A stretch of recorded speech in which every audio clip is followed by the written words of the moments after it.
profite-t-elle pleinement ou partiellement dans le développement économique? Est-ce que l'entreprise marocaine s'en sert comme un outil de performance et de valorisation de son capital humain?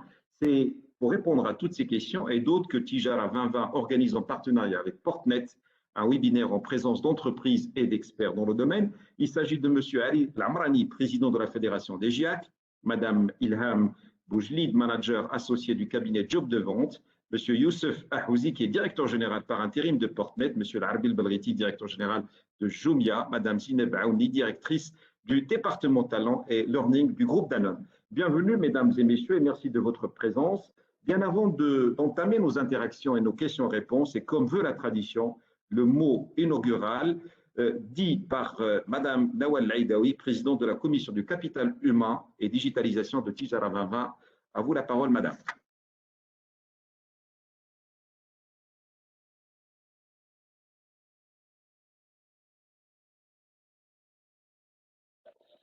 Nawal.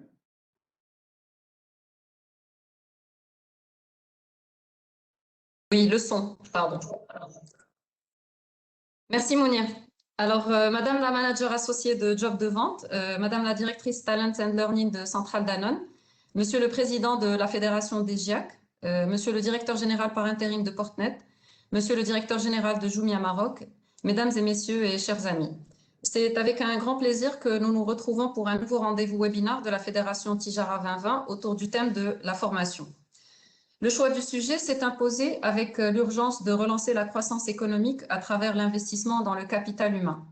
Nos intervenants aujourd'hui couvrent toute la chaîne d'acteurs économiques engagés dans les projets de formation. Je les remercie pour leur présence aujourd'hui et je leur souhaite chaleureusement la bienvenue. Je souhaite également la bienvenue aux nombreuses entreprises connectées qui nous accompagnent ce jour et qui certainement enrichiront le débat par leurs contributions.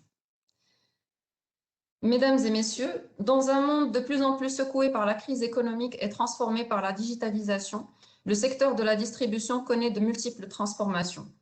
La formation paraît donc un passage nécessaire pour réussir cette transformation et poursuivre la création de la valeur dans ce secteur. Ainsi, la Fédération Tijara 2020 a initié dans ce sens plusieurs plans d'action consacrés à la formation et à l'amélioration des compétences. Nous avons créé une commission dédiée qui organise aujourd'hui ce débat conjointement avec Portnet. En outre, des partenariats accomplis avec des acteurs reconnus dans le domaine. Ces partenariats nous ont permis d'élaborer une ingénierie et des contenus pédagogiques adaptés aux entreprises membres de la fédération. Donc, plusieurs dizaines de représentants des membres de Tijara 2020 ont bénéficié d'un dispositif spécifique de formation dans les métiers de la vente, du marketing et de la gestion. Ces formations ont constitué une première étape qui sera enrichie par d'autres afin que nous puissions accroître les performances du capital humain de notre secteur de la distribution. D'autres partenariats ont été conclus aussi dans l'objectif d'élargir les savoirs et les formations aux acteurs du secteur du commerce, tant traditionnel que moderne, et celui de la distribution à travers le Maroc en y incluant le digital.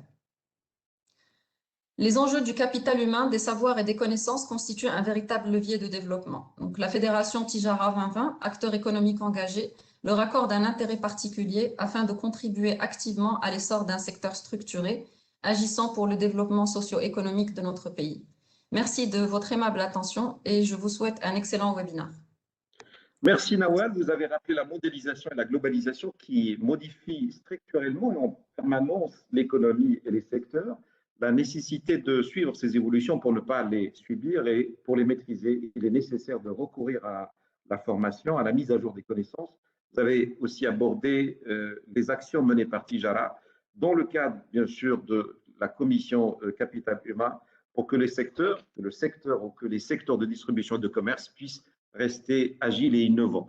Merci de cette intervention. Je vais m'adresser maintenant au président des GIAC, de la Fédération des GIAC, et je voudrais dans un premier temps d'abord le remercier d'être avec nous et puis d'enrichir le débat d'abord par la présentation des GIAC, du rôle des GIAC dans la promotion de la formation. Et à vous la parole, cher monsieur. Bonjour tout le monde. Donc, je suis Ali Lamrani, je suis président de la FED GIAC et en même temps, je suis le président de GIAC Agro Alimentaire. Donc, les GIAC, c'est le groupement interprofessionnel d'aide au conseil.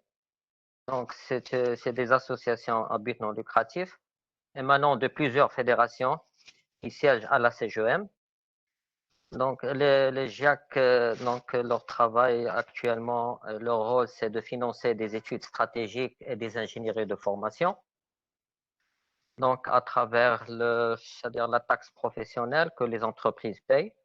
Comme vous savez, c'est-à-dire la majorité de cette taxe, elle est normalement, c'est l'Office qui prend en charge. 70% va vers la formation initiale et 30% vers la formation continue. Donc, c'est à travers les 30% que les GIAC, c'est-à-dire prend ces financements. Donc, les GIAC, ils financent, c'est-à-dire tout ce qui est diagnostic stratégique, donc par des entreprises, ou bien c'est-à-dire des études sectorielles. Actuellement, on est en plein, c'est-à-dire chantier, vu c'est-à-dire le Covid, ce que traverse un petit peu l'économie marocaine ou l'économie mondiale. Tous les GIAC, ils ont lancé dans les 68 études stratégiques, diagnostics stratégiques, qui restent un petit peu dans tous les secteurs. Ils vont être suivis par des ingénieries de formation. Après, c'est-à-dire, c'est-à-dire l'étude stratégique, il y a la formation qui est normalement financée par l'Office. C'est l'Office qui paye, c'est-à-dire les formations dans le cadre des CSF à hauteur de 70%. Donc ça, c'est le rôle des GIAC.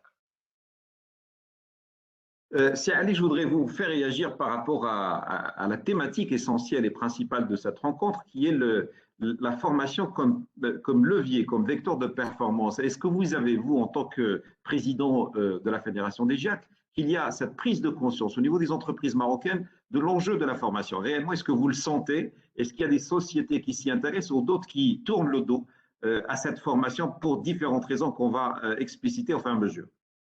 Non, bien sûr, bon, il y a beaucoup de demandes au niveau des formations, ne serait-ce, c'est-à-dire notre GIAC agroalimentaire, bon, qui regroupe, on a plus de 700 adhérents, entreprises adhérentes, notre GIAC. Donc, on fait, c'est-à-dire beaucoup de diagnostics stratégiques et des ingénieries de formation.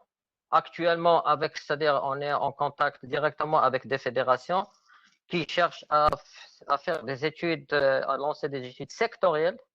Et chaque secteur, chaque fédération, ils ont plusieurs associations et plusieurs entreprises adhérentes.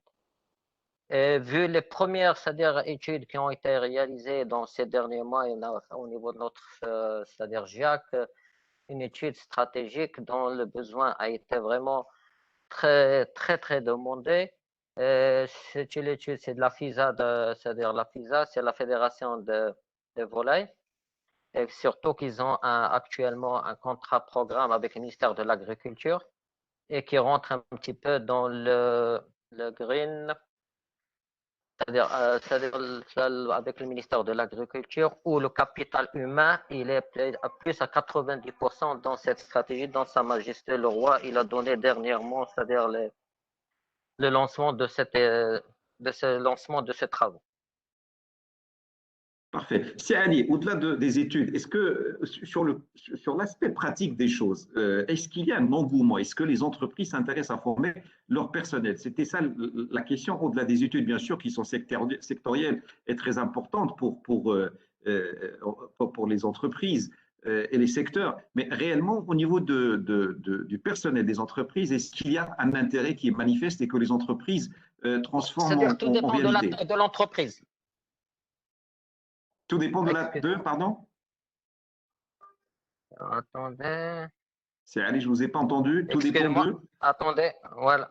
C'est-à-dire tout dépend de la taille de l'entreprise. Bon, il y a la toute petite entreprise, bon, dont les GIAC qui font beaucoup d'efforts pour faire de la sensibilisation, dont le rôle des GIAC aussi est de faire de la sensibilisation auprès des entreprises.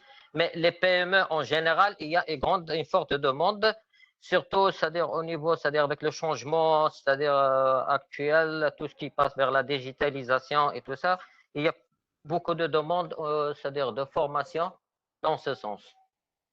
Parfait. Je reviendrai vers vous, Ali, sur deux aspects sur la loi 77 qui, bien entendu, a été cadrée et décrétée dans le sens de la généralisation de la formation professionnelle et bien un autre aspect sur ce qu'on appelle cette partie de digitalisation et le remboursement ou pas du tout, le cas échéant de ce qu'on appelle ces formations qui se font à distance. Merci beaucoup. De toute façon, je reviendrai vers vous. Je voudrais maintenant faire intervenir, je sais que vous êtes nombreux à intervenir, mais je vais tout de suite m'adresser à Ilham Boujlid, qui est manager associé de Job de Vente, pour avoir sa réaction par rapport à ce qui a été dit, par rapport à ce qui a été dit au niveau des GIAC et par rapport à la formation comme vecteur de performance de l'entreprise réellement. Est-ce que c'est le cas? Est-ce que les entreprises marocaines, naturellement, vont vers les formations, en profitent et font en profiter leur personnel? Ilham, vous êtes avec nous, à vous la parole.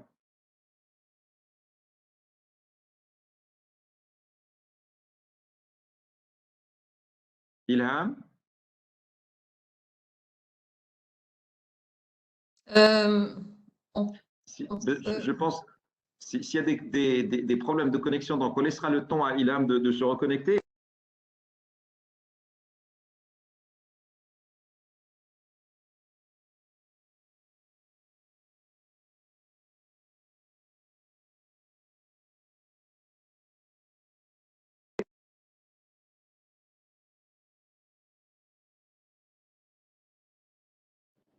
Ah, on vient de me connecter à l'audio, c'est bon.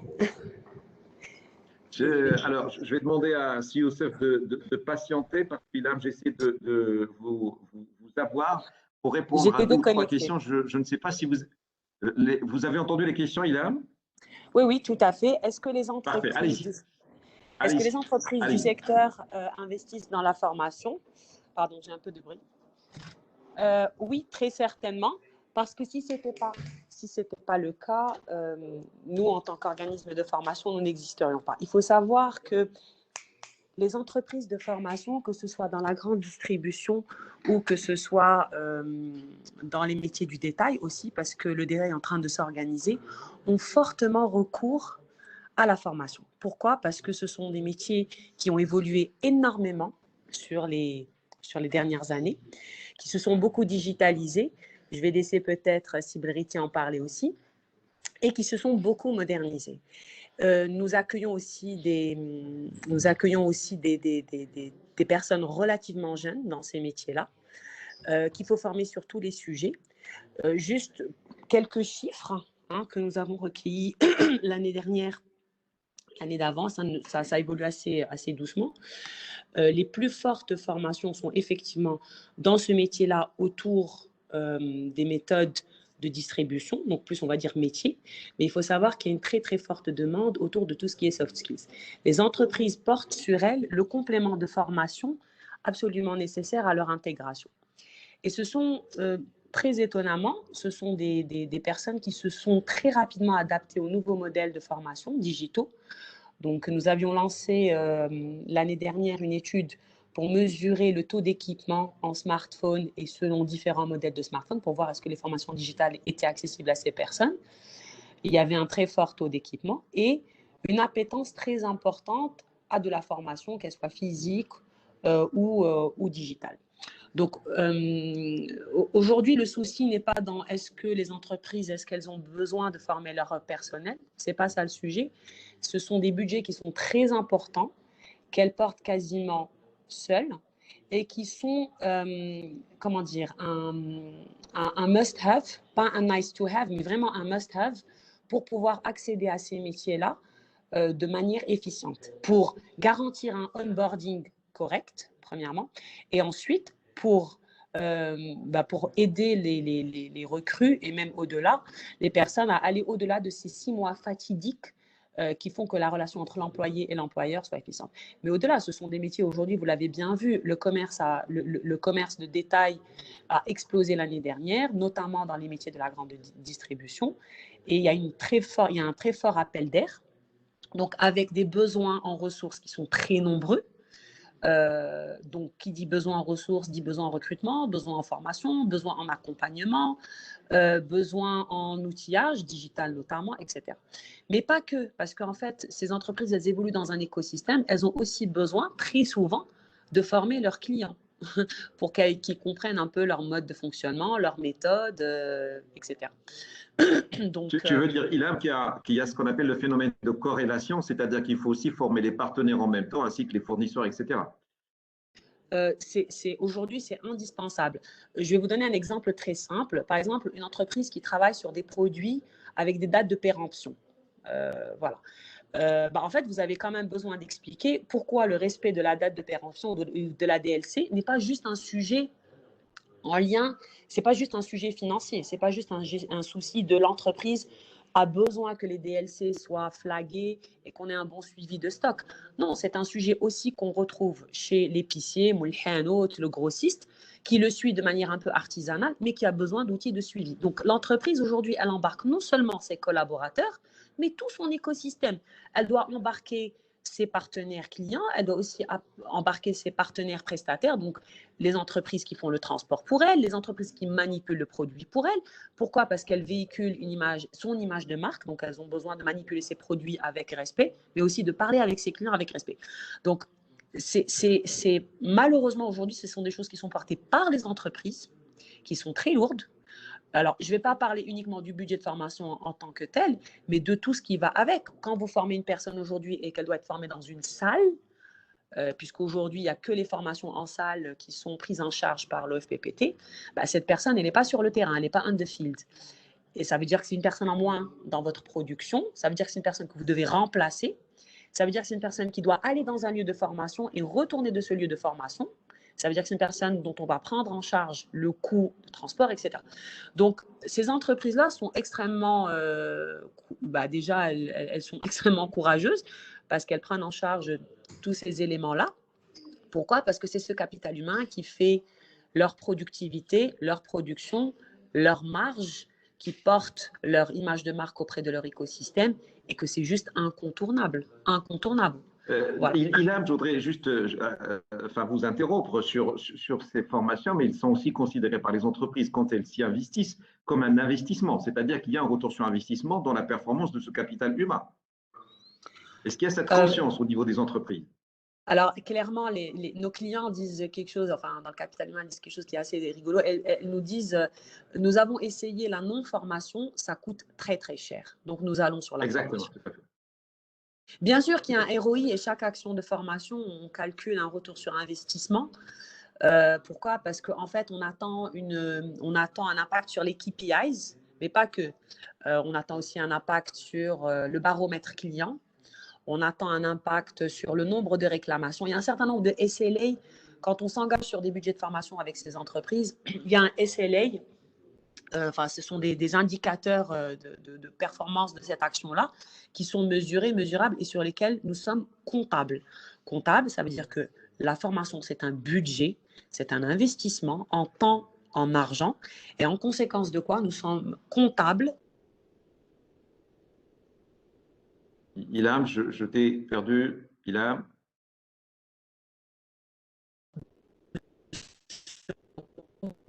Ilham, il y a un petit problème de son.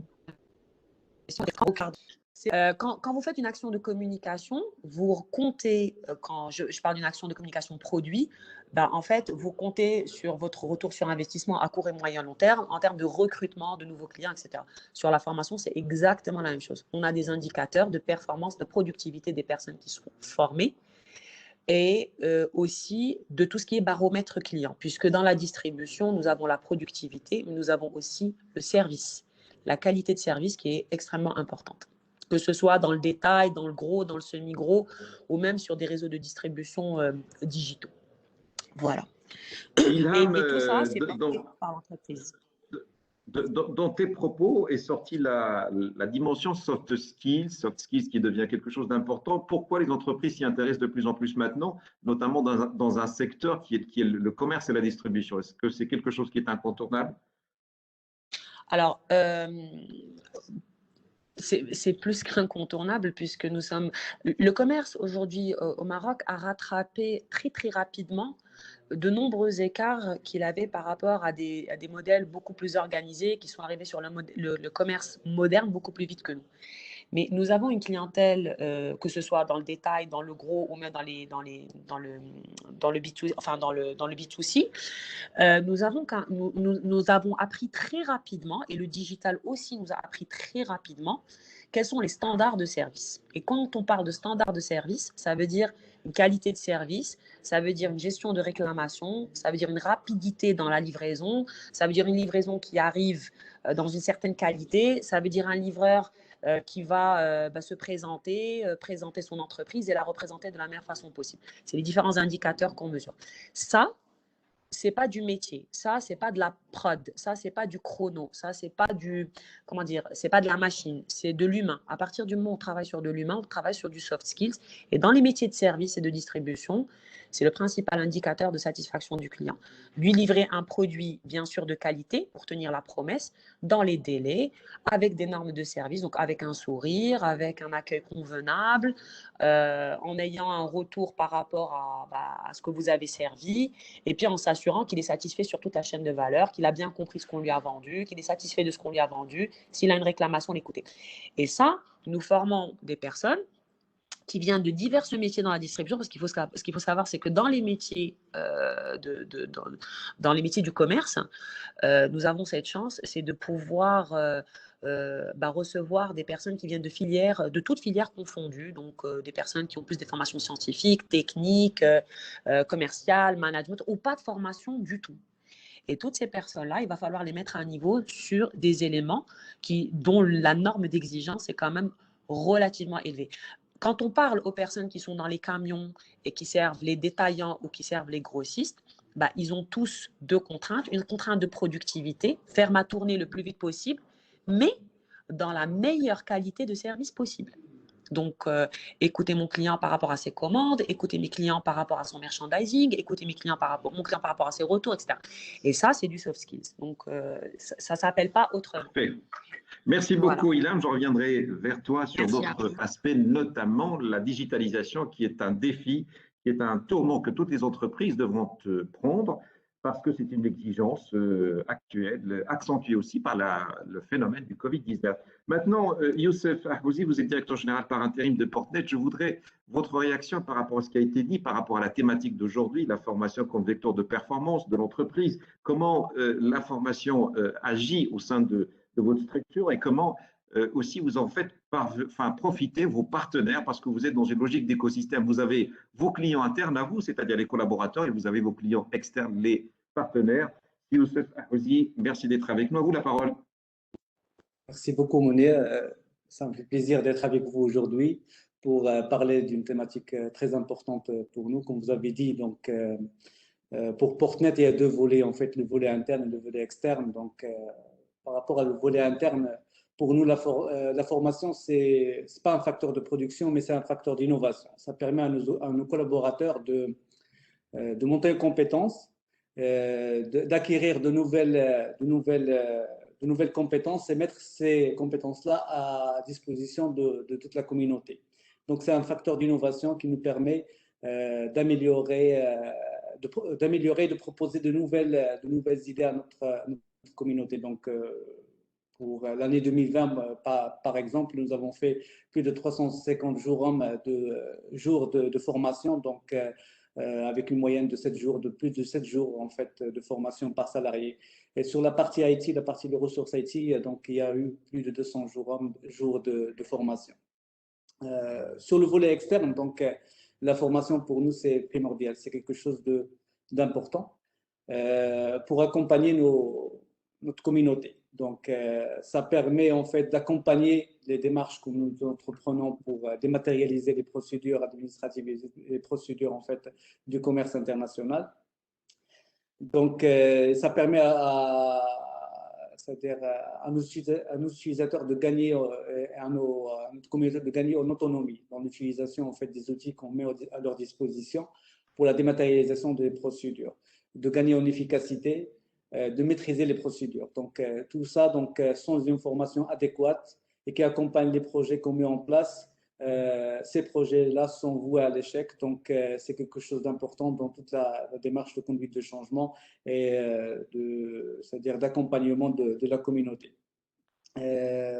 C'est en fait, donc, par exemple, donc, pour l'année 2020, donc, avec cette conjoncture qui est un peu difficile avec le Covid-19, nous avons organisé plus d'une centaine d'ateliers en fait, de formation sur une dizaine de thématiques, sur des projets ou des process qui sont déjà en fait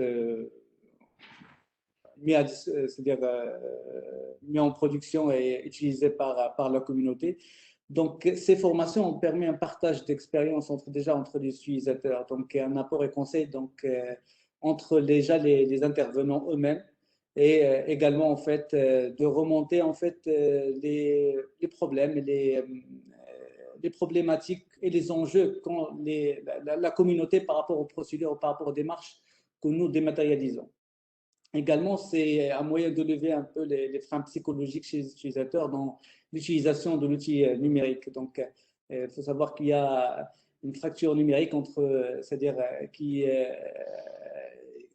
là et qui est palpable, qu'on veut réaliser.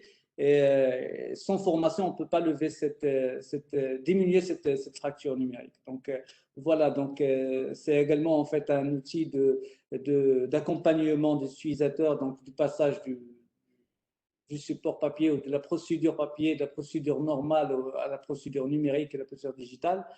Et voilà, de rendre en fait les usagers autonomes dans leur métier, qui n'a pas changé, mais qui a subi une transformation en fait digitale, donc d'un support en fait papier, d'une procédure papier à un support numérique et d'une communication numérique. Voilà.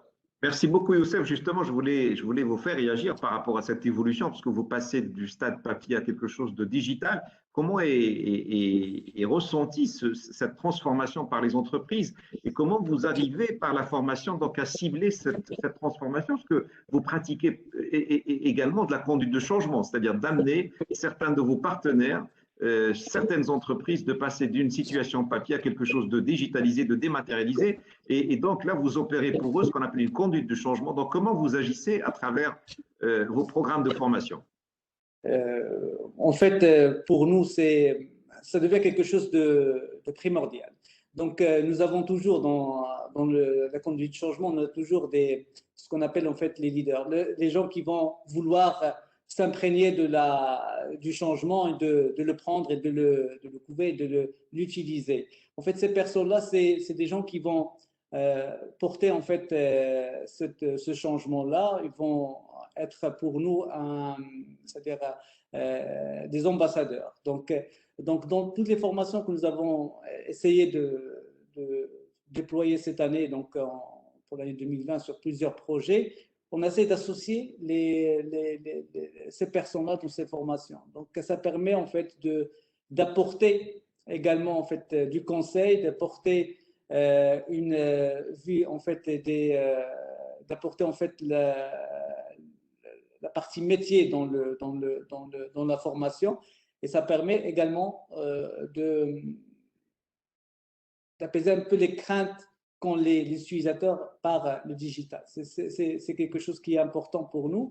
Et voilà, donc dans ce volet de conduite de changement, la formation et ces ateliers sont très importants pour associer ces personnes qui vont pour nous être des ambassadeurs et vont attirer au fur et à mesure en fait c'est-à-dire les autres entreprises, les autres utilisateurs, en voyant un peu comment ça fonctionne, en ayant en fait ce partage d'expérience avec ces ambassadeurs-là, ça va permettre au fur et à mesure de les monter en compétences et d'appréhender cet outil-là qui est mis à leur disposition.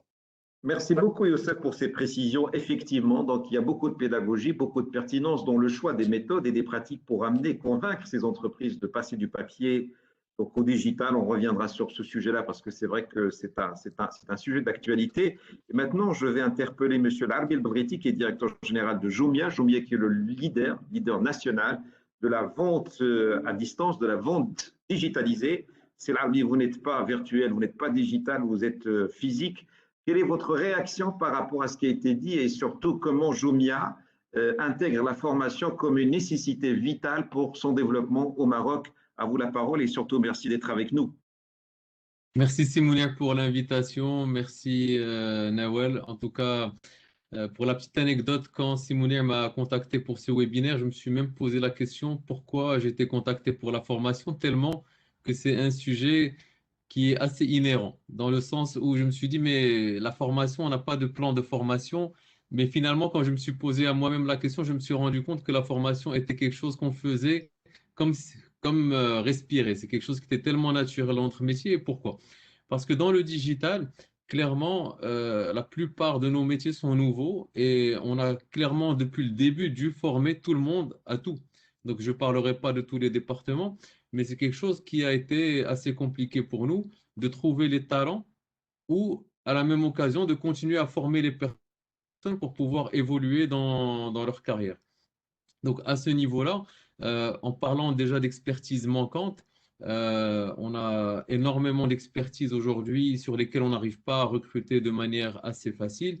Je vais en nommer quelques-unes. Par exemple, on a le marketing digital, donc qui est un métier sur lequel il y a aujourd'hui très peu d'entreprises qui forment des personnes à ce métier-là ou des personnes qui sont déjà expertes. Et donc, du coup, techniquement, on est obligé de prendre des personnes qui n'ont pas cette expertise et de les former à ce métier.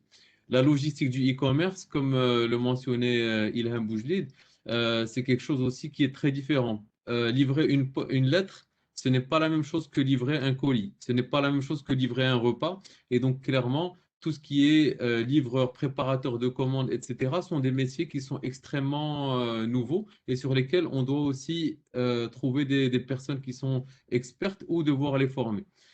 Il y a un troisième volet qui est extrêmement important, c'est l'analyse et les données. On est une entreprise technologique, donc du fait que toutes nos procédures sont technologiques, et donc on a énormément de données, et ça va un peu, c'est comme parler en anglais aujourd'hui, c'est pouvoir traiter de la donnée. Donc le traitement de la donnée, l'analyse de la donnée, c'est quelque chose qui est extrêmement important dans tous les départements, qu'on soit au niveau du marketing, des opérations, du commercial. Si la personne n'est pas en mesure de pouvoir extraire de la donnée d'un centre de données, de pouvoir le mettre dans un fichier Excel, de faire un tableau croisé dynamique, c'est un peu le b.a.-ba de pouvoir opérer dans une entreprise comme Jumia. Et malheureusement, très peu de personnes aujourd'hui sur le marché sont formées à ce type ont cette expertise-là. La communication est aussi extrêmement importante. On est un groupe international. Les personnes au Maroc traitent avec des personnes en Égypte, traitent avec des personnes à Dubaï, des personnes au Portugal, des personnes au Nigeria, au Kenya. Donc, parler en anglais, savoir présenter, partager des documents, faire une présentation, s'exprimer, sont des skills qui semblent être assez simples, mais qui sont extrêmement importants aussi pour opérer dans une multinationale comme Jumia. Et finalement, je mentionnerai le management, de pouvoir gérer une équipe, gérer un projet, coacher quelqu'un qui n'a pas un talent, gérer des délais, c'est quelque chose qui est aussi cœur dans une entreprise comme la nôtre. Et malheureusement, on n'arrive pas à trouver des personnes avec ces expertises-là. Donc, du coup, les recours auxquels on a pour pouvoir combler ces manques, c'est premièrement, c'est le recrutement de talents. Et donc, comme quand je dis talent, donc c'est pas des experts, c'est des talents. C'est que dans le sens, c'est que comme on n'arrive pas à trouver nécessairement des personnes avec ces expertises, du coup, on est obligé de partir sur des personnes qui vont avoir les compétences d'apprendre. Donc, du coup, on est obligé d'avoir des personnes qui, à un minima, sont alignées avec les valeurs de l'entreprise, qui partagent la même culture, qui ont les soft skills que mentionnait Ilham aussi, etc. Et donc, ils sont un peu la base. Parce que, à la rigueur, développer aujourd'hui des personnes sur une expertise semble être moins compliqué que d'avoir à former quelqu'un ou de les faire adhérer aux valeurs ou à la culture de l'entreprise. Donc, on démarre déjà par ce minima, c'est d'avoir déjà des personnes qui sont des talents et qui pourront se développer. On a la formation externe, donc on utilise pas mal de formateurs qui viennent former pour différents types de topics sur les skills de management, sur l'anglais, sur pas mal de sujets. On a aussi beaucoup de formations en interne. Donc, par exemple, tout ce qui est Excel, Data Analytics, marketing digital, service client, livreur sont des formations qui sont aujourd'hui opérées de manière assez naturelle. Ce que je disais tout à l'heure, c'est qu'on ne s'en rend pas compte, mais on a des programmes de formation interne. On a au moins une cinquantaine qui sont mis en place pour pouvoir former continuellement des nouvelles des nouvelles recrues ou des personnes qui vont changer, qui vont être mobiles sur de nouveaux rôles. On a aussi les formations sur vous avez pratiquement créé votre propre académie de formation pour que vous puissiez d'abord intégrer des personnes et les faire évoluer. C'est bien cela. Pratiquement. Vous allez le voir, je vais encore en parler encore un peu, vous allez le voir. On a complètement en fait créé des académies en interne pour pouvoir former certaines personnes et pas nécessairement que pour nos ressources internes, mais aussi pour nos partenaires. Mais je vais déjà terminer sur le point des ressources internes. Aussi, on forme sur les soft skills. Aujourd'hui, j'imagine que toutes les personnes dans ce panel-là sont un peu proches des ressources humaines. On forme par exemple juste au fait de donner du feedback. C'est-à-dire comment émettre un feedback en tant qu'employé pour parler de son épanouissement dans l'entreprise ou d'un comportement qui nous plaît ou qui nous déplaît. Et quelque chose qui est assez simple, mais c'est quelque chose sur laquelle on est obligé de former parce que c'est très important. Excusez-moi de vous interrompre. Est-ce que ce n'est pas forcément des préalables qui devaient exister déjà au niveau de ces personnes-là? Il y a aussi un grand... Il y a aussi, c'est pas nécessairement il y a un grand déficit quelque part. Vous faites allusion à un déficit quelque part. Il y a aussi un déficit générationnel. C'est qu'aujourd'hui aussi les attentes. Aujourd'hui, on a une moyenne d'âge d'à peu près 26-27 ans. Des personnes qui sont des millennials, ça veut dire qu'ils sont nés plus ou moins dans les années 90-2000, doivent aussi être, on va dire, formés à certains codes de fonctionnement d'une entreprise de personnes de cet âge-là comparé à des entreprises plus anciennes qui n'avaient pas nécessairement besoin de mettre en place ce type de soft skills. Donc, on a eu aussi dû s'adapter. Nos managers devaient s'adapter à comment gérer un jeune de 20 ans ou de 25 ans, qui n'est pas la même attente que de gérer quelqu'un d'une autre génération. Donc, c'est aussi un autre problème en soi, c'est aussi s'adapter au management de ressources d'une nouvelle génération. On a aussi les formations des partenaires. Aujourd'hui, Jumia, c'est une marketplace. Qu'est-ce que ça veut dire? C'est qu'on a des vendeurs d'un côté, on a des clients d'un autre côté, on a des partenaires logistiques et on est clairement une place de marché autour de laquelle, on va dire, cohabitent différents partenaires. Et donc, automatiquement, pas mal de nos partenaires ne sont pas encore formés à nos métiers. Donc, les vendeurs qui doivent vendre sur le e-commerce ne le savent pas. On a une académie qui s'appelle la Jumia University et qui forme chaque jour une cinquantaine de vendeurs à comment vendre pour la première fois sur Internet, comment gérer sa petite boutique, comment mettre en avant du contenu. Donc, ils sont un métier à part entière. Nos partenaires logistiques, on les forme parce qu'on opère avec une trentaine de partenaires logistiques qui ne viennent pas toujours du métier. Et donc, du coup, on est obligé de les équiper, de les former sur nos outils, de leur expliquer comment ça fonctionne, les KPI qu'on suit, comment opérer un bon business de logistique e-commerce. Et finalement, on a aussi la force de vente sur le terrain qui sont un peu le modèle type Pairware, c'est-à-dire c'est des personnes qui vendent à leurs voisins, à leurs amis dans des zones où il y a une fracture digitale. Donc, ces personnes-là ne sont pas en mesure encore eux-mêmes de passer commande sur Internet. Donc, il y a des personnes qui remplissent ce gap entre la plateforme Jumia et ces personnes qui ne sont pas encore équipées pour pouvoir acheter sur Internet. Et donc aussi, on forme ces commerciaux, on va dire, sur le terrain à faire de la vente en offline. Et donc, clairement, donc, on a beaucoup de formations qui sont mises en place pour pouvoir combler ces lacunes de formation. Aussi, on a la mobilité interne. Donc, on a la mobilité au niveau du groupe. Donc, on a l'avantage d'être adossé à un grand groupe, donc qui développe aussi pas mal d'expertise. Et donc, on est aussi capable de piocher des experts dans l'enceinte du groupe. Et comme on va dire que c'est des codes un peu internationaux, comme le marketing digital, comme la logistique ou autre, on est capable aussi d'avoir accès à ces ressources-là, mais aussi dans l'autre sens, c'est qu'on est aussi capable d'exporter des ressources du Maroc vers le groupe. Donc, on a aussi beaucoup de talents qui ont été formés du Maroc pour aller travailler en Égypte, au Nigeria et ailleurs.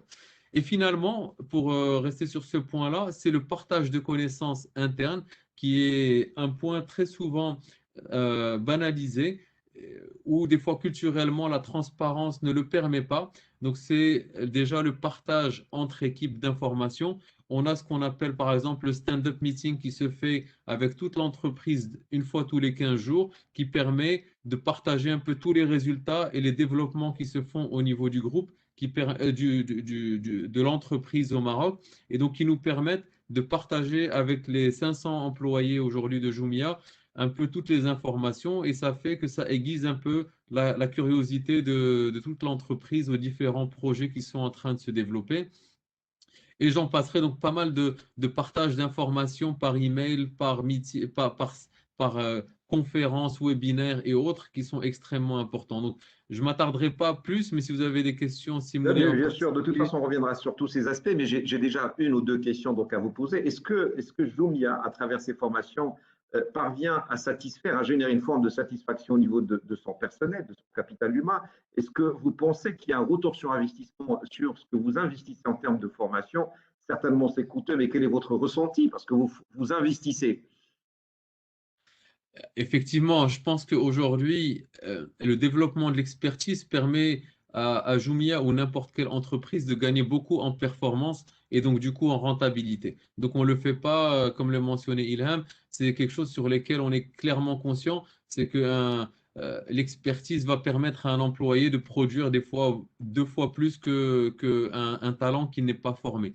Donc clairement pour nous c'est important, mais encore plus important, c'est qu'aujourd'hui, c'est devenu aussi un atout important, que ce soit un avantage en nature, parce que pour retenir ces talents qu'on a formés, Jumia aujourd'hui est pratiquement devenu une école du digital. C'est-à-dire que toutes les personnes qui sortent de Jumia arrivent à travailler dès demain dans n'importe quelle entreprise qui a besoin de talents formés. Donc on est un peu l'école, et donc pour retenir nos talents, on est un peu dans l'obligation, c'est un peu une attente pour eux de se voir continuer à ce que l'entreprise continue à investir sur eux. Aussi, c'est un point qui est important parce que ça leur permet de voir leur développement s'accélérer. Leur carrière est en train de s'accélérer. Chez Jumia, par exemple, une promotion se fait généralement à hauteur de 18 mois. Donc, Parfait. donc c'est Parfait. quelque chose qui permet d'accompagner aussi le développement. Et finalement, comme vous l'avez mentionné, c'est aussi clairement un point sur l'épanouissement du capital humain, de pouvoir aussi se voir bénéficier de formations, d'exceller et de pouvoir se continuer à se développer.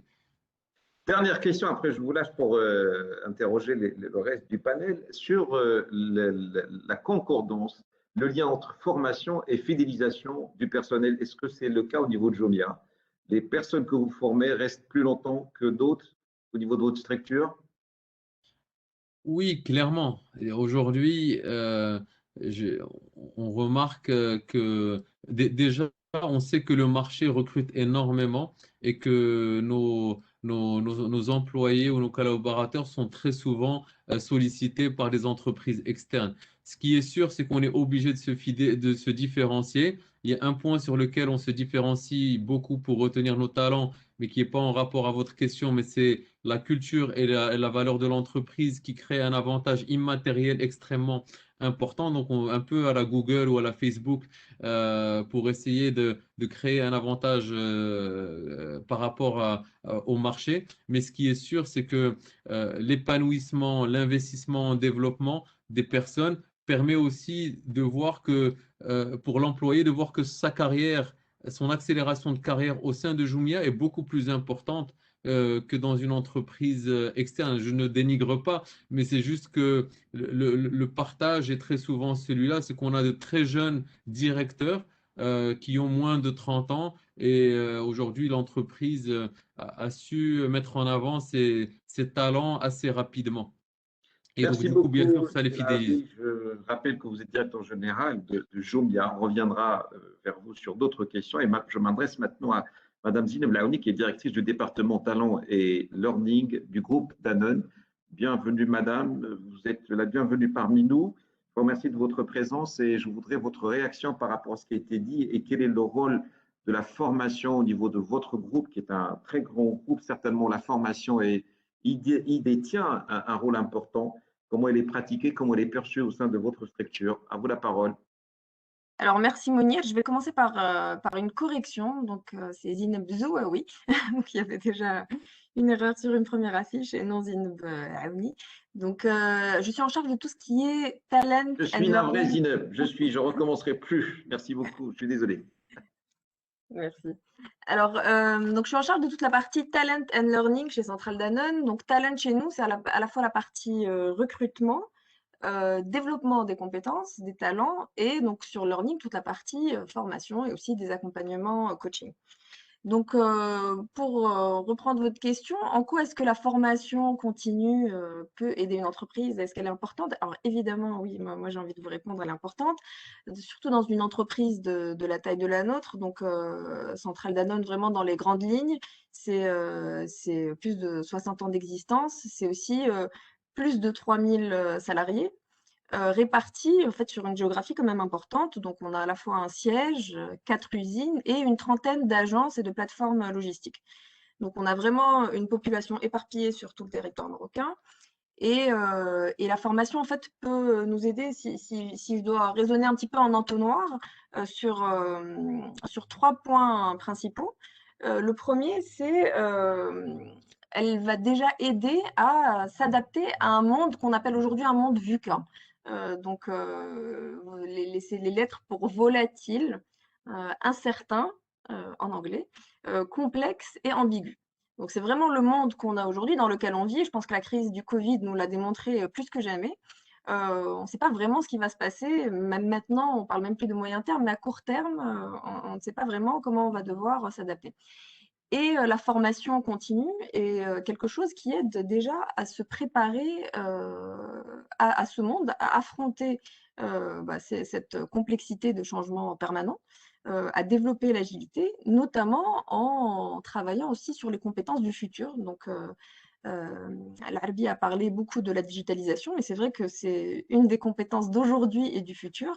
Et si on ne s'y prépare pas, en fait, c'est un exemple parmi tant d'autres, on ne saura pas forcément réagir à des changements dans notre environnement et dans nos marchés respectifs. Donc ça, c'est vraiment, si on doit regarder le côté complexité du monde qui nous entoure.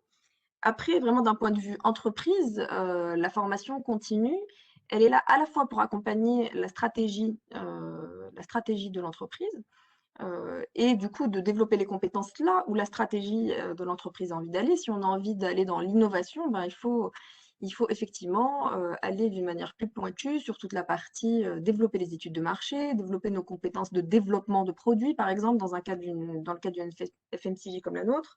D'être aussi sur des compétences de marketing différentes, marketing digital, et aussi sur probablement des opérations qui vont être plus réactives, plus agiles, plus rapides. Et cela, c'est grâce à la formation.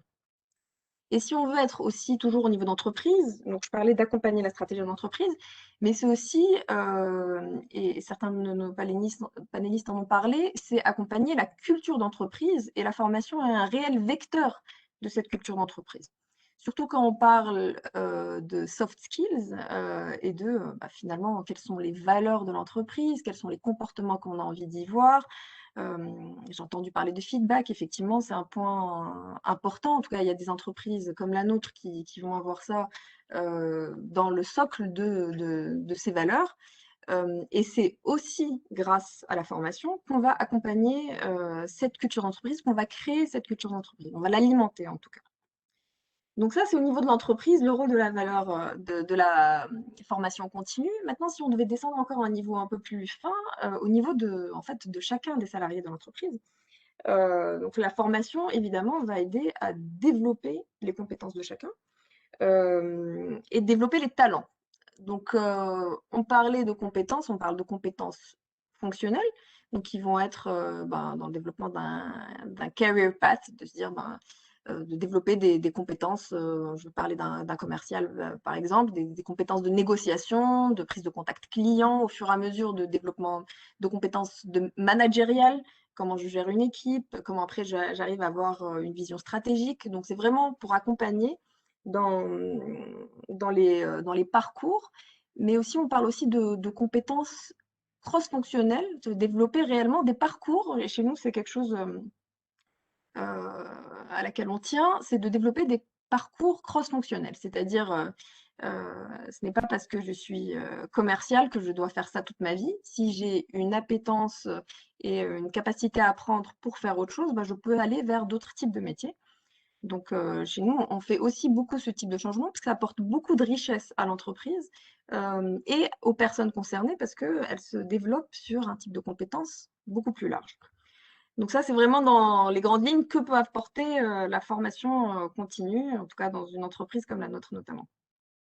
Si j'ai une petite question, est-ce que la formation est sentie, ressentie comme un investissement, c'est-à-dire quelque chose d'incontournable pour faire évoluer les compétences, les savoirs et les pratiques de vos collaborateurs? Est-ce que c'est le cas? Est-ce qu'elle elle vous semble chère, parfois, comme j'ai entendu, et lourde donc à déployer, à mettre en œuvre? Alors, c'est un investissement, mais alors moi, je ne saurais pas forcément vous calculer un retour sur investissement de ce point de vue-là. En tout cas, c'est un investissement qu'on considère nécessaire. Après, les budgets formation, je pense dans beaucoup d'entreprises, sont des budgets fragiles qu'on doit protéger, qui peuvent être amenés à être légèrement réduits, mais vraiment, c'est quelque chose auquel on tient et qu'on protège au maximum. Et après, la formation, il faut la voir vraiment, en tout cas, nous, notre manière de le voir chez Danone, comme quelque chose d'un peu plus large que juste la formation en salle. Ilham tout à l'heure parlait de formation en salle et il y a évidemment beaucoup d'autres types de formations. Donc chez nous, par exemple, on considère qu'un plan de formation, aussi bien individuel que collectif, c'est à 60% ce qu'on appelle du on the job. 60% du temps de formation, c'est le temps que je vais prendre, par exemple, typiquement, nouvelle recrue, je vais apprendre beaucoup plus sur mon métier day to day que juste en étant devant une salle, dans une salle, devant un formateur. Donc 60%, c'est on the job et c'est quelque chose que je vais apprendre avec mes collègues en faisant, bien sûr en me trompant un petit peu, mais pas que. 20%, c'est basé sur le networking, sur des webinaires, sur des collègues, sur d'autres choses. Donc ça, c'est 20% qui sont là-dessus. 10%, on considère que c'est tout ce qu'on peut faire avec du e-learning. Donc là, on a des solutions qui se développent de plus en plus, qui sont de moins en moins chères, qui sont massifiées. Et après, on a les 10 derniers pourcents qui sont des formations en salle. Donc, et c'est sur ça qu'on va avoir le plus de coûts, on va dire. Mais la formation, c'est vraiment un tout. Et nous ne la réduisons pas juste à cette partie formation en salle. Merci beaucoup, Zineb. J'ai retenu la leçon. Vous êtes bien, donc Zineb Aouni, hein, c'est ça, hein, je me Donc, trompe ouais, pas. oui, c'est bien ça. Aouni, exactement. Donc, vous êtes directrice du département hein. talent, talent et learning du groupe Danone. Donc, je reviens vers vous après. Je voudrais reprendre le débat avec Ali Lamrani. Vous êtes là, Ali? Oui, je suis toujours là. Président de la Fédération des GIAC. Donc, deux petites questions. Une relative à la loi 77, à l'organisation de la formation continue au niveau des entreprises. Qu'en est-il de cette loi? C'est-à-dire l'accès donc à une formation continue qui permet la performance d'une manière durable de l'entreprise pour qu'elle puisse accompagner la complexité de l'environnement au sein duquel elle vit. Et la digitalisation, qu'en est-il, bien entendu, au niveau des secteurs, parce que vous êtes patron des GIAC de tous les secteurs, donc où on en est avec cette digitalisation? Est-ce qu'elle avance? Est-ce qu'elle pose quelques soucis, comme ça a été évoqué, en termes d'accompagnement, c'est-à-dire de passer d'une étape à une autre? Je voudrais votre ressenti, Monsieur Ali, par rapport à ces deux questions. Je rappelle que vous êtes président de la Fédération des GIAC au niveau national. Oui, oui. Bon, effectivement, il y a la loi 77 relative à l'organisation de la formation continue au profit des salariés du secteur privé, de certaines catégories aussi, oui, c'est-à-dire catégories de personnes des établissements et des entreprises publiques, même, c'est-à-dire les non-salariés. Bon, la loi, elle est sortie, sauf que jusqu'à présent, elle est en gestation, étant donné que les décrets d'application, ils ne sont pas encore, c'est-à-dire sortis. Donc, elle n'est pas encore appliquée à 100%. Donc, on attend effectivement que c'est-à-dire les décrets d'application sortent. Donc, il y a une grande discussion sur les décrets d'application. Donc, bon, il y a c'est-à-dire tous les organismes qui travaillent là-dessus, les GIAC, la DFP, le département de la formation professionnelle, l'Office de formation professionnelle. Et il y a aussi la fédération aussi des enseignements privés qui a pris part aussi, qui travaille. Ils ont une commission une commission de formation continue et qui travaille un petit peu sur ces décrets-là. Effectivement, quand vous parlez de digitalisation, oui. Non, non, je disais donc que bientôt donc 2 ans de passé après cette loi. Donc vous pensez qu'elle va être applicable à partir de quand? Vous avez une idée? Comme vous êtes.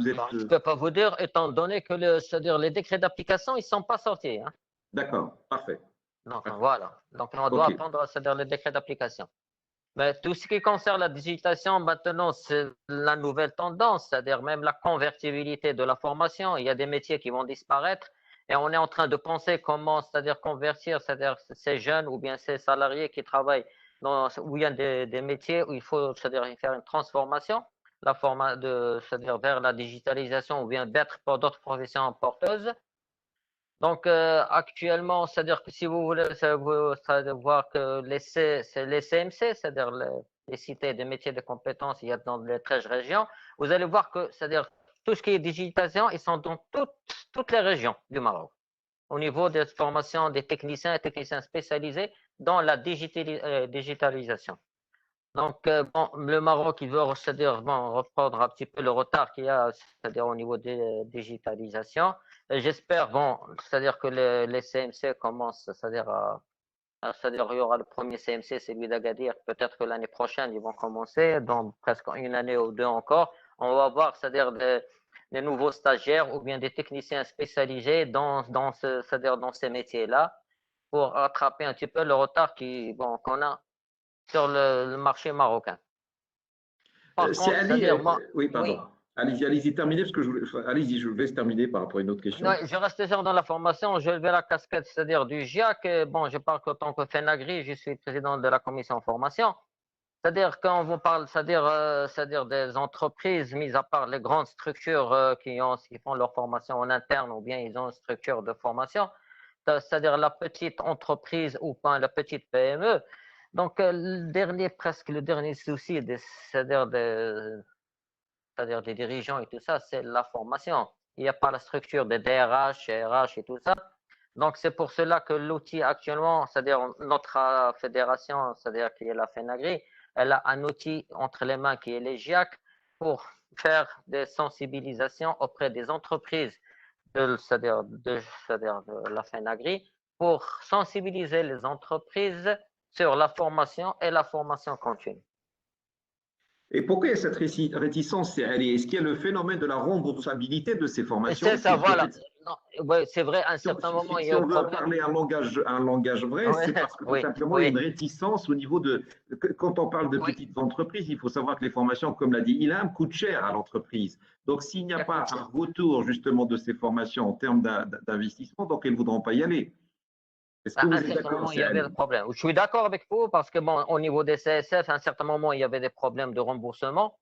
Mais actuellement, je crois avec les nouvelles structures de l'Office, bon, il y a une certaine sensibilisation et l'intervention de la CGEM et tout ça. Actuellement, c'est-à-dire les choses commencent un petit peu à reprendre dans le bon sens. Dernièrement, ne serait-ce qu'il y a, bon, il y a eu c'est-à-dire la réunion du comité régional des CSF dont c'est-à-dire représente la CGEM. Je crois qu'il y a plus, c'est-à-dire de remboursement et plus de gens qui font beaucoup, c'est-à-dire de formation. J'espère d'ici de là, c'est-à-dire ce problème va être résolu, bon. Nous le souhaitons rapidement. tous, notamment, vous savez, sur la partie digitalisation, parce qu'il y a beaucoup, enfin, de plus en plus de formations qui se font en mode digitalisé actuellement par le contexte difficile que nous vivons, qui est la Covid-19. Je sais jusqu'à quelque temps que ces formations qui sont données sous forme digitale ne sont pas remboursables par l'OSPPT. Je ne sais pas si c'est toujours le cas. Vous confirmez, Siadi? Oui, c'est toujours le cas. Donc, vous voyez que ça pose un souci au niveau des investissements des entreprises si elles ne sont pas remboursées sur ces formations digitalisées qui ne sont pas reconnues comme formations jusqu'à maintenant, forcément. Donc, il n'y aurait pas un engouement pour ces formations. J'espère maintenant, avec tout ce qui est Covid, bon, il y avait le responsable de formation continue avec nous de l'Office. Il nous a dit, effectivement, on a changé un petit peu notre vision aussi au niveau de l'Office, c'est-à-dire ce qu'on a vu jusqu'à l'entreprise marocaine, c'est-à-dire qu'elle a subi comme dégâts et tout ça. Donc, on est en train de même, c'est-à-dire de revoir un petit peu notre position au niveau de la formation de tout secteur et Bon, tout cela, donc, il faut voir avec mon ministère de l'Éducation, c'est-à-dire il y a l'Éducation nationale, qui vont, c'est-à-dire faire aussi leur poids avec le département de la formation professionnelle, voire avec l'office, de changer un petit peu leur politique et leur, c'est-à-dire leur vision un petit peu du remboursement. C'est vital, je pense que c'est vital et Oui, je pense que l'ensemble des panélistes et vous-même, hein, vous le confirmez, oui, c'est-à-dire que c'est un budget qui est lourd pour l'entreprise et si on veut apporter plus de compétitivité à notre tissu entrepreneurial, ah, forcément, il faut c'est sûr et passer certain. par ce qu'on appelle la performance de son capital humain. Je vous remercie beaucoup, Siali, de votre Il n'y a pas sincérité, de hein, quoi. de votre implication dans ce panel et je voudrais reprendre le débat avec Madame Ilham Boujlit sur l'aspect de l'engouement des PME pour la formation. Est-ce qu'il y a de l'appétence ou pas du tout? Et sur un autre sujet qui est la digitalisation, est-ce que c'est incontournable pour tous les secteurs, notamment le secteur du commerce et de la distribution? Ilham, je ne sais pas si vous êtes toujours avec nous. Oui, absolument. Alors, je voudrais, merci Selam Lani de votre témoignage et je voudrais juste rebondir sur ça, si vous me permettez, de petites secondes, en donnant un chiffre. Il faut savoir que les entreprises marocaines, grandes, petites, moyennes, tous secteurs confondus, payent une taxe professionnelle qui est de l'ordre de 2 milliards 400 millions de dirhams par an. Le montant des dossiers remboursés en formation annuellement est de près de 160 millions de dirhams. Voilà. Donc, ça passe voilà. des commentaires. Donc, Voilà. Je pense que on est tous d'accord ici que la formation n'est pas un luxe. Nous ne referons pas l'éducation nationale. C'est pas notre débat, c'est pas notre sujet et c'est pas notre. C'est pas nous qui sommes responsables de cela. Nous sommes responsables d'avoir des collaborateurs formés, efficients, orientés clients, internes et externes, réactifs, armés pour prendre en charge leurs fonctions dans les meilleures conditions possibles. Les grandes entreprises sont structurées effectivement pour avoir des directions suffisamment importantes pour monter des plans d'ingénierie de formation, les adresser et les exécuter pour faire monter en compétence leurs collaborateurs. Mais qu'est-ce qu'on fait du reste? Qu'est-ce qu'on fait de la PME qui fait 20, 25, 50 millions de dirhams, qui a une centaine de personnes? Qu'est-ce qu'on en fait? Comment on peut devenir compétitif? Comment on peut l'être dans une période où justement chaque année vous avez des métiers qui n'ont jamais été référencés? On ne les connaît pas. Sibretti l'a dit tout à l'heure, on cherche des talents, on ne cherche pas des spécialistes ni des experts. Pourquoi? Parce qu'on sait très bien qu'on ne va jamais les trouver. On ne peut pas, ce n'est pas possible.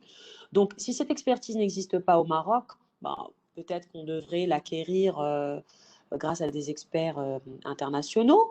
Peut-être qu'on devrait mettre tous nos efforts ensemble pour la produire localement et faire des exemples marocains. Nous avons du talent, nous avons de l'expertise, mais la formation, c'est un process de partage de pratiques et de connaissances, de savoir-être, de savoir-vivre et de savoir-faire.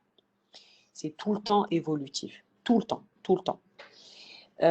Donc qu'est-ce qu'on fait? Comment on fait pour armer ces entreprises? Je dis, alors, les grandes entreprises, il faut savoir, de très nombreuses grandes entreprises ne recourent pas du tout à l'OFP. Elles ne recourent même pas à ces remboursements. Elles n'y recourent pas parce que c'est fastidieux, parce qu'elles font le calcul et se disent, mon Dieu, si je dois mettre 10 ressources pour suivre mes dossiers, en fait, je préfère les mettre ailleurs parce que c'est plus rentable. Voilà. Donc, la digitalisation, je vous en parle très brièvement. Aujourd'hui, pendant le Covid, en plein Covid, il faut savoir que la formation digitale n'était pas reconnue. La formation interne est un sujet qui n'est pas reconnu. Donc, tout ce knowledge qui est développé en interne par l'entreprise et qui est vraiment son capital, et qui prend du temps, de la ressource, qui nécessite du financement, n'est pas identifié comme une formation remboursable. Donc, voilà. Personnellement, je pense que le clivage entreprise privée, entreprise publique, office, etc., il est complètement dépassé aujourd'hui, franchement. On sait tous que notre éducation nationale, elle est sur une bonne pente et elle est sur une bonne, ascension et qu'il y a beaucoup de projets qui sont en train de mûrir. Mais aujourd'hui, on Lapsus a révélateur peut-être, Ilham, non? Tu ne retiendras pas ça contre moi. Je n'ai rien dit. Mais juste, je vous donne aussi quelques chiffres.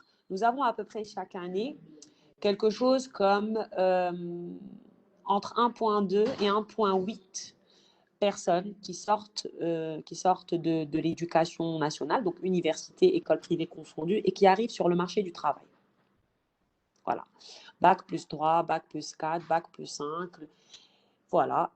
Et ces personnes-là, normalement, pour les onboarder, pour les mettre dans un process d'intégration, d'insertion professionnelle le plus efficient possible. Donc, en fait, pour sanctionner positivement les 14 années ou les 15 années qu'elles ont passées, pardon, les 18 années qu'elles ont passées en études, et donc réussir leur insertion professionnelle, toutes les entreprises, elles ont besoin de les former, absolument toutes. D'accord? Donc, je pense qu'il y a plein d'idées qui ont été développées ailleurs, qu'on pourrait regarder et mettre à profit, qu'on pourrait utiliser. Mais pour ça, on a besoin de vraiment se mettre autour d'une même table et de parler le même langage, un langage où il y a un enjeu, c'est améliorer l'insertion. Quand je dis améliorer l'insertion, c'est-à-dire que les personnes, quand elles sont dans un travail, qu'elles restent le plus longtemps possible, qu'elles puissent monter en compétences, que l'entreprise puisse les intégrer, les faire grandir. Et puis, bon, de toute façon, ce n'est pas un mariage. Hein. Elles iront probablement, surtout cette génération, il y a une mobilité qui est plus importante que les précédentes. Elles iront ailleurs, mais elles iront mieux armées. Elles n'iront pas par dépit. Voilà.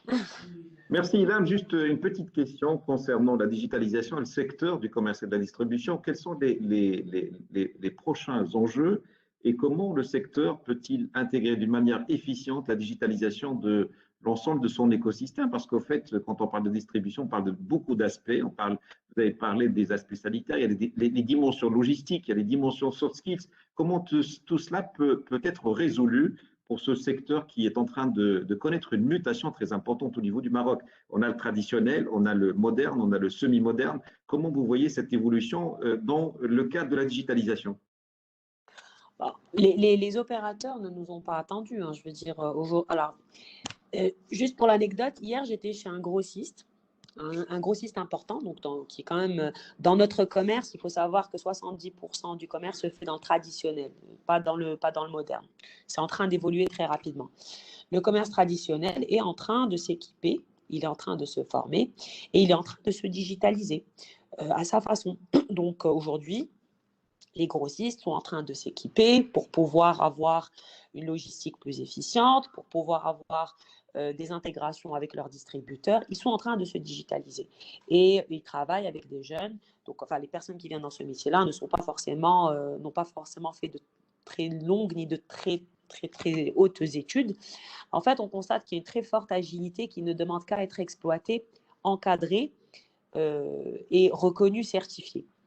Donc, en tant qu'organisme de formation, voilà, nous complétons l'offre auprès de tous les interlocuteurs. Maintenant, ce qu'il faut savoir, c'est que nous avons quand même besoin d'un label. Nous avons besoin d'un label qui soit partagé par tout le monde dans la distribution. Quelles sont les bonnes pratiques que tout le monde a? Enfin, je veux dire, on est quand même dans un marché qui est relativement bien organisé. Et justement, vous avez parlé d'hygiène et de sécurité. On va sacrifier l'hygiène et la sécurité probablement au profit s'il n'y a pas une vision partagée de ce sujet, pas juste une vision économique ou une vision sanitaire, mais aussi une vision en termes de pérennité des différentes filières. Moi, si je suis grossiste, si je sais que c'est quelque chose qui est relativement important, qui est une norme validée par le secteur et que le client n'admettra pas de recevoir un produit qui n'est pas labellisé de cette manière, bah, vous inquiétez pas, hein, on va se mettre aux normes. Tout le monde va se mettre aux normes. Mais pour ça, il y a une prise de conscience, il y a de la pédagogie, il y a de la réglementation, il y a de l'encadrement, il y a de l'encouragement, il y a des facilités, etc. Mais on ne pourra pas faire ça sans le marché, sans les circuits traditionnels. C'est 70% de notre commerce, même plus. Et on mettra du temps. On est obligé de faire avec cette filière. Pourquoi? Parce que c'est un pan important de notre économie, c'est un pan qu'on doit stabiliser, sécuriser. Si on le fragilise, personne n'a rien à y gagner, ça sera une cascade de faillites, et donc on va devoir s'y attaquer sérieusement. Il faut savoir aussi que les commerçants sont en train de s'organiser, ils sont en train de prendre conscience de la nécessité de se former, ils sont très demandeurs.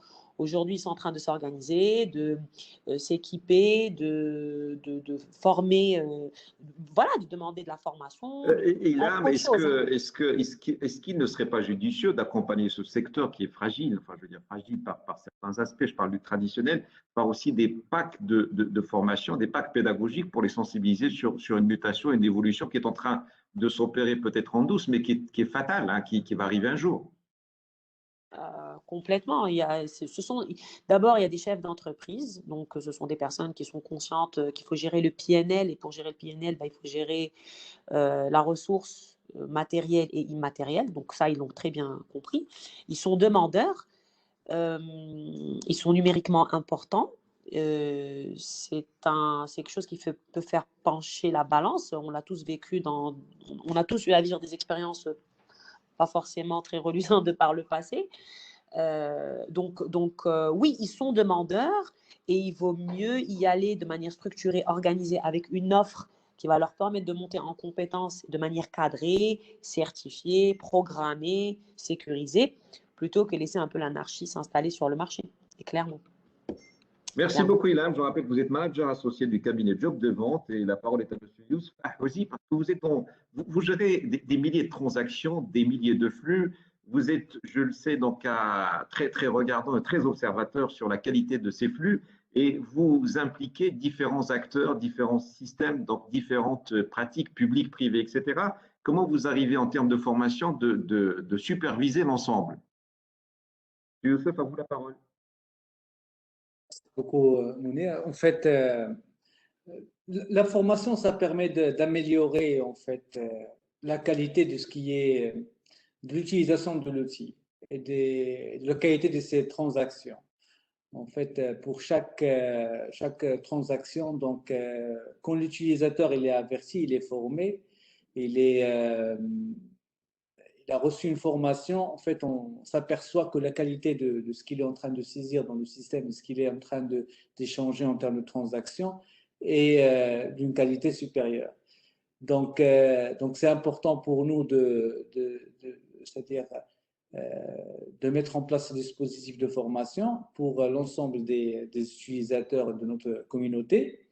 Et ça permet également de ne pas subir en fait c'est-à-dire de subir un petit peu les problèmes que peut avoir ces utilisateurs en commettant des erreurs ou des incohérences dans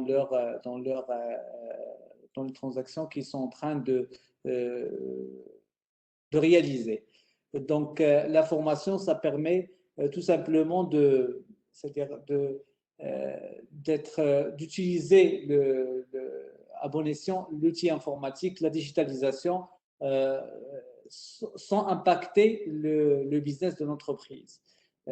Donc, un manque de formation ou une formation inadéquate va engendrer plus des soucis et des problèmes lorsque les utilisateurs vont vouloir traiter leurs transactions au sein d'une plateforme tellement compliquée, tellement c'est-à-dire où l'information est partagée avec plusieurs partenaires pour la réalisation d'une procédure, d'une opération unique, d'une transaction d'import-export. Et on a besoin d'avoir une information qui soit correcte, qui soit utilisée par plusieurs parties prenantes, la douane, les opérateurs portuaires, les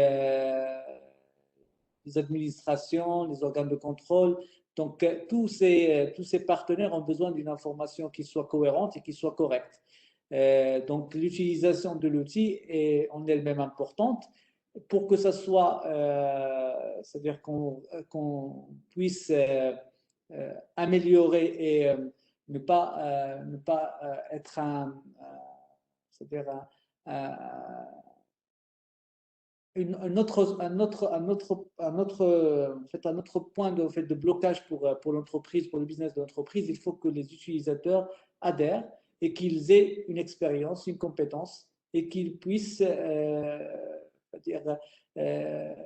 s'adapter s'adapter au process digitalisé. Donc, c'est ça ce qui est important pour nous.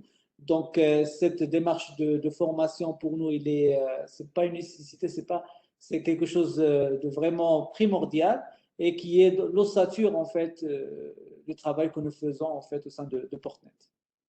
Merci beaucoup, Si Youssef. Et maintenant, je m'adresse à Sila Belghiti sur cette problématique de digitalisation. Vous la vivez à votre rythme. Elle est incontournable parce que c'est votre canal de vente. Mais comment vous la vivez? Parce que vous vivez dans un écosystème. Vous êtes composante d'un écosystème. Comment vous arrivez à transmettre ces pratiques de digitalisation, cette culture nouvelle au niveau de vos partenaires? Ils sont nombreux.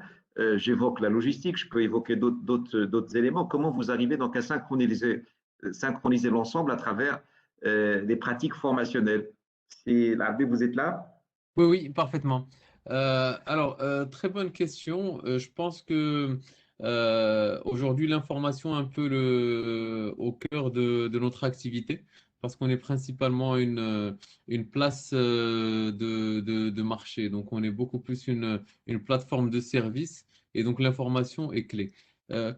Comme je l'avais mentionné, on a un nombre important de partenaires qui opèrent dans notre plateforme et clairement, le fait de pouvoir utiliser la plateforme et donc les systèmes d'information de cette plateforme-là sont extrêmement importants. C'est-à-dire qu'il serait impossible, par exemple, pour qu'un opérateur puisse opérer sur notre plateforme s'il n'est pas formé pour utiliser, pas nécessairement formé, mais si jamais il n'arrive pas à utiliser les systèmes d'information en tant que tels.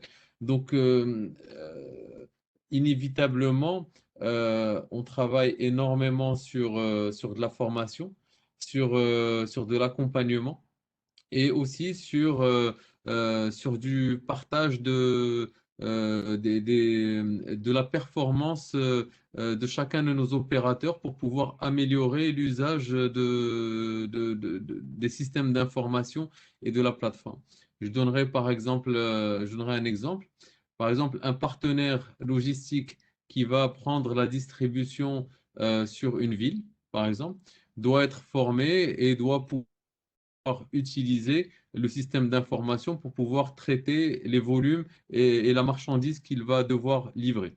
Les livreurs qui vont être aussi dans son périmètre vont devoir être formés et utiliser absolument l'application de livraison qui détient en fait toute l'information pour pouvoir livrer. C'est-à-dire que ce n'est pas sur support papier ou sur un autre support. Si le livreur n'est pas en mesure de pouvoir lire l'adresse, de pouvoir géolocaliser, de pouvoir récupérer l'information de son client sur l'application, il ne pourra pas opérer.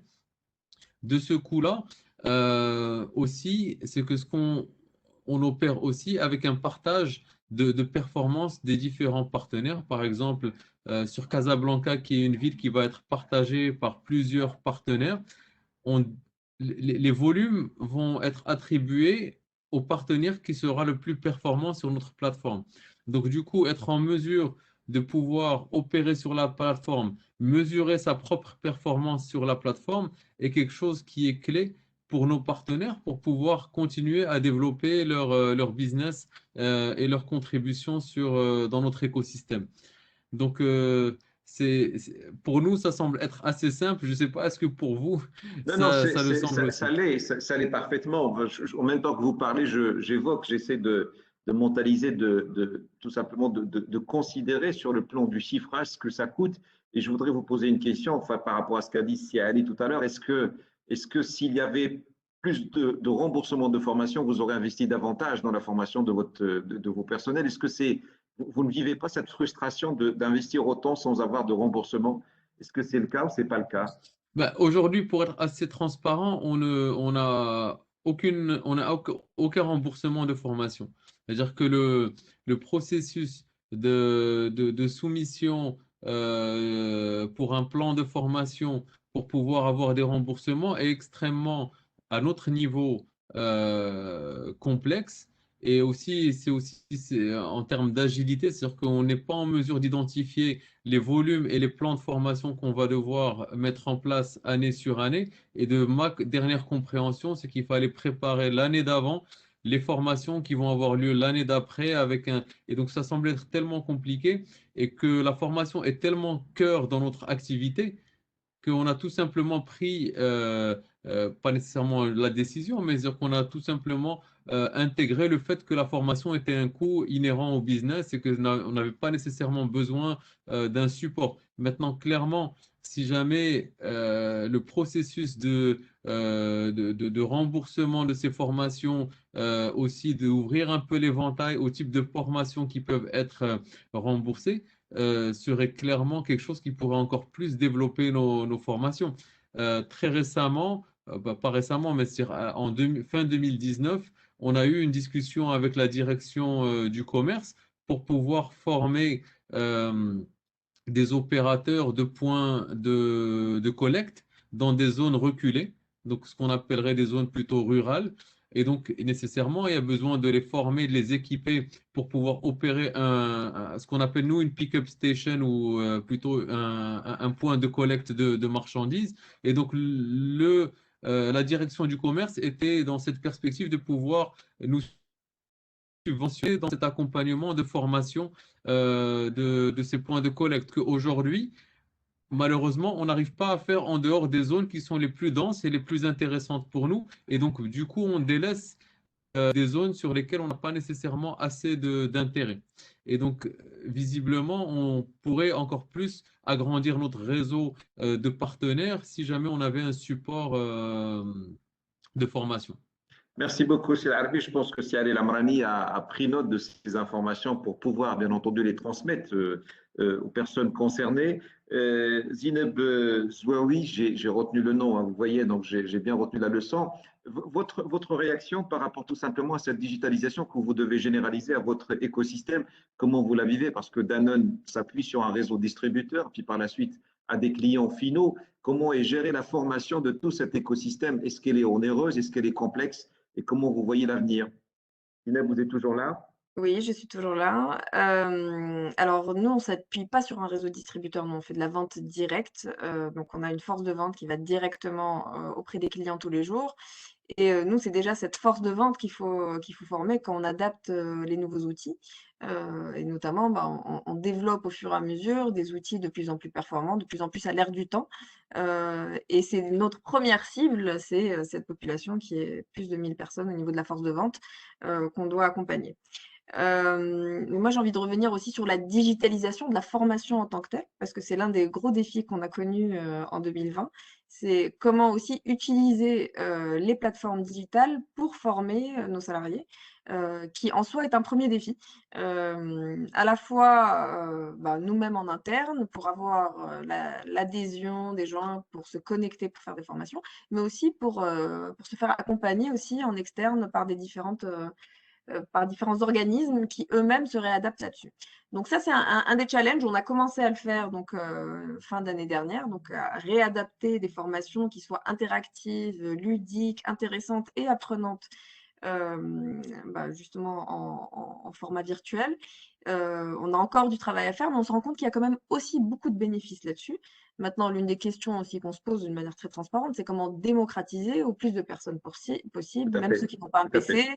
PC, et d'utiliser aussi les outils téléphoniques notamment pour pouvoir toucher le maximum de personnes avec ce format qui se révèle quand même très efficace.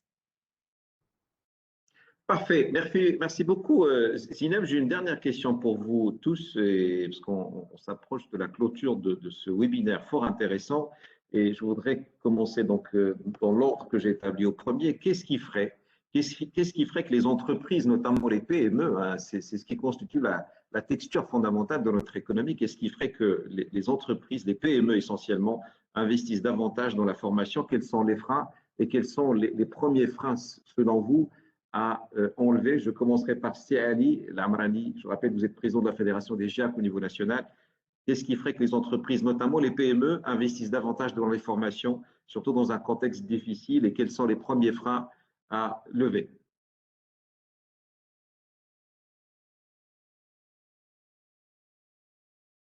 C'est Ali, vous m'entendez?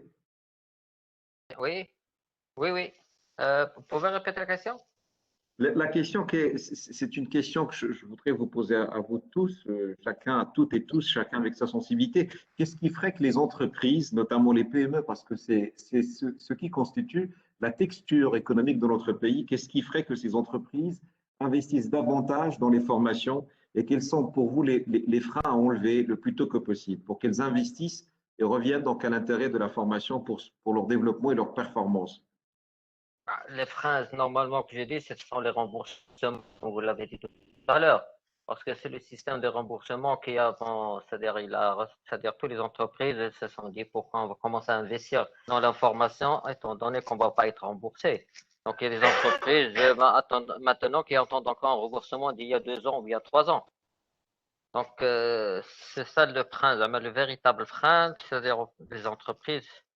Mais bon, il y en a qui, comme tout à l'heure, il y a des célébrités, ils vont pas attendre un petit peu leur remboursement, ou la formation, elle est obligatoire, ils sont obligés de la faire. Donc, ça rentre dans le coût c'est-à-dire dans leur coût, et ils sont obligés de le faire.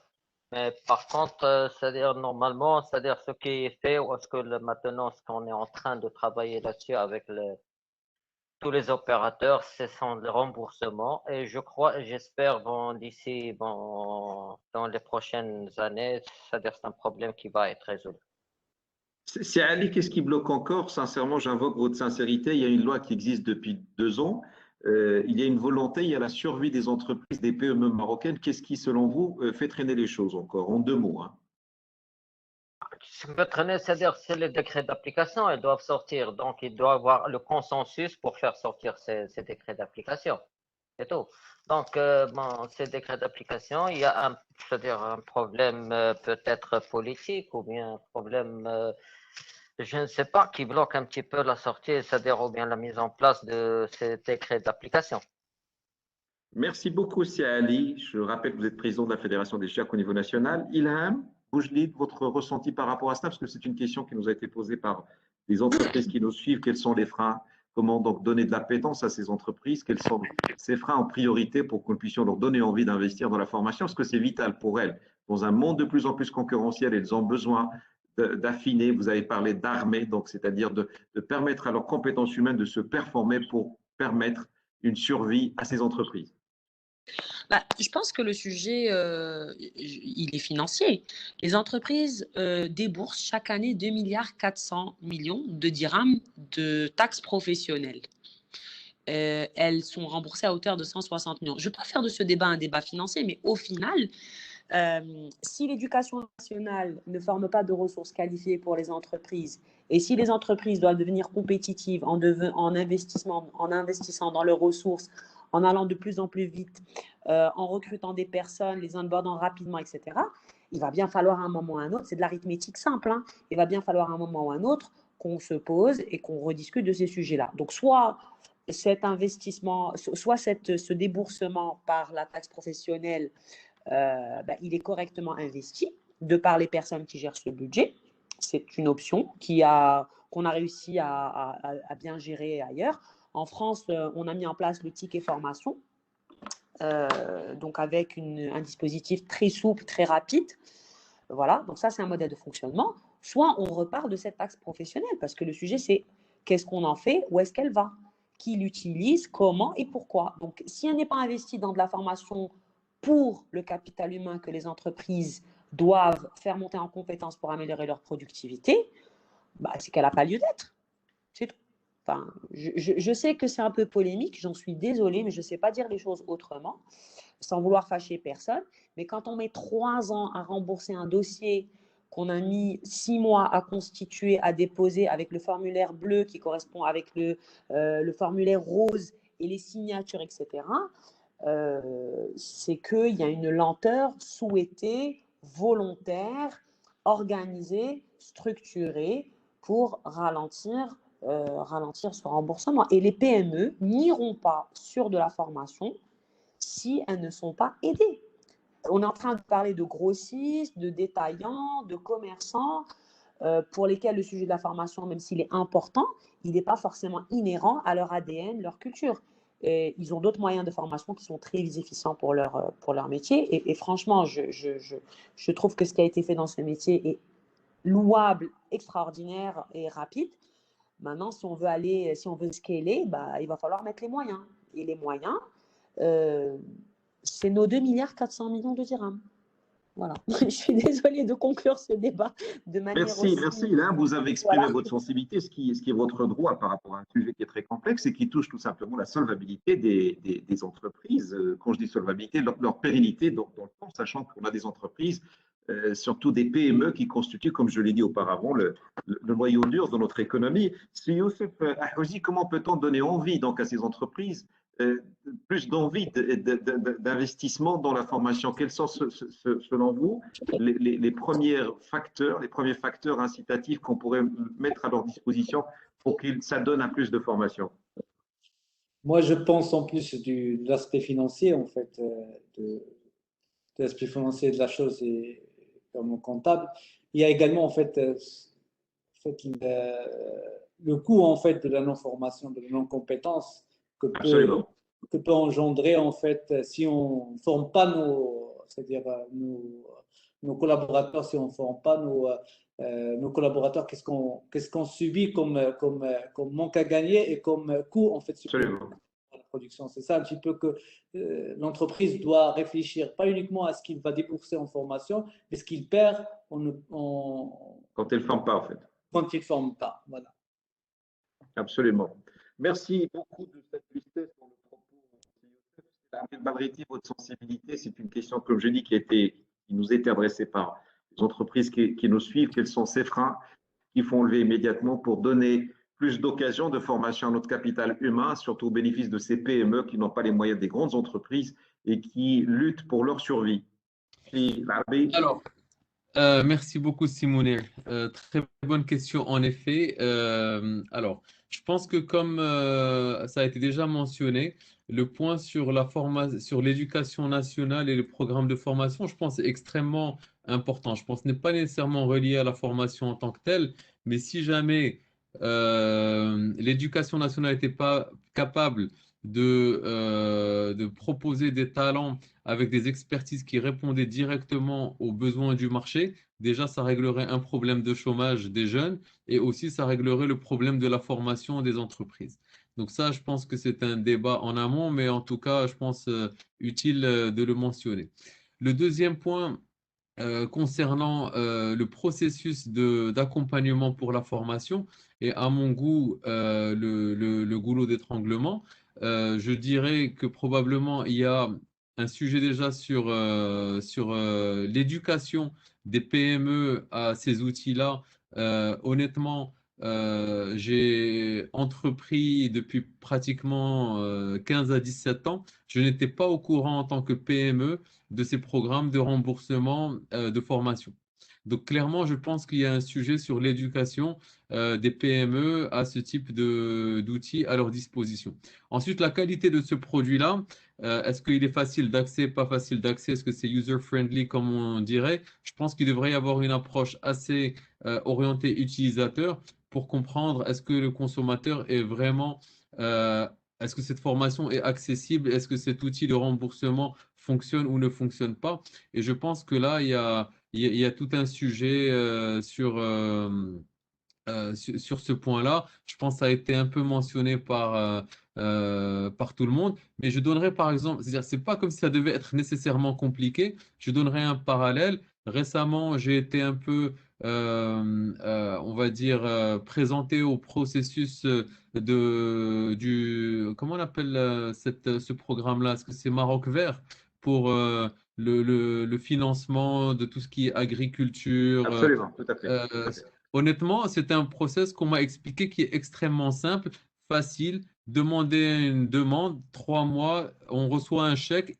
Avant même d'entreprendre la viabilisation d'une terre agricole, vous recevez déjà l'argent, ou vous avez des entreprises qui sont agréées, qui vont, elles, faire tout la viabilisation et ensuite se faire, eux, payer par le gouvernement.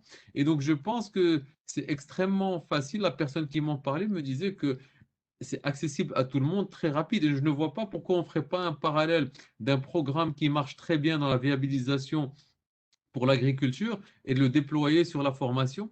Voilà, ça serait ma Parfait. petite suggestion. Parfait, c'est vrai que vous avez insisté sur ce parcours client. Donc, quand on benchmark, il y a des pratiques qui marchent, donc il faut les répliquer, les contaminer, enfin, les faire contaminer positivement par d'autres. Et c'est vrai que le parcours client, c'est aussi quelque chose pour lequel milite aussi Portnet pour la facilitation des process au niveau. Le parcours client est fondamental parce qu'on part de la logique marché, de la logique client et pas forcément de la logique produit. Je voudrais terminer par Zineb Zouaoui sur son mot par rapport à cette problématique. Qu'est-ce qui inciterait davantage les entreprises à investir en formation et à développer leurs compétences dans un monde qui est concurrentiel pour qu'ils puissent garder, enfin maintenir d'abord leur existence, aller vers de la performance. À vous, Zineb, la parole. Alors, je ne reviendrai pas sur l'aspect financier et budgétaire qui a été évoqué par mes collègues et qui effectivement est très important. Moi, il me semble aussi que dans les PME, on n'a pas forcément le luxe d'avoir un département formation en tant que tel. Et de ce point de vue-là, je pense que ça serait important de proposer des supports sur toute la partie ingénierie de formation qui en soi est quelque chose de très complexe, mais c'est quand elle est bien faite que vraiment on peut avoir un très bon plan de formation qui va complètement accompagner l'entreprise dans son développement. Donc, je pense que ça pourrait être un outil intéressant qui pourrait être proposé, qui sont des aides d'ingénierie à la formation. Merci beaucoup, Zineb. En votre nom, mesdames et messieurs les panélistes, je voudrais remercier les nombreuses entreprises qui nous ont suivis pour ce séminaire intéressant en ligne. Je voudrais aussi vous remercier chaleureusement pour votre implication, pour le jeu de questions-réponses auquel vous êtes adapté au fur et à mesure donc, de cette rencontre. Donc, je vous souhaite une excellente fin de journée. Je vous dis à très bientôt. Merci aux organisateurs, merci aux partenaires qui nous ont permis aujourd'hui de nous rencontrer. Excellente fin de journée. À très bientôt. Merci.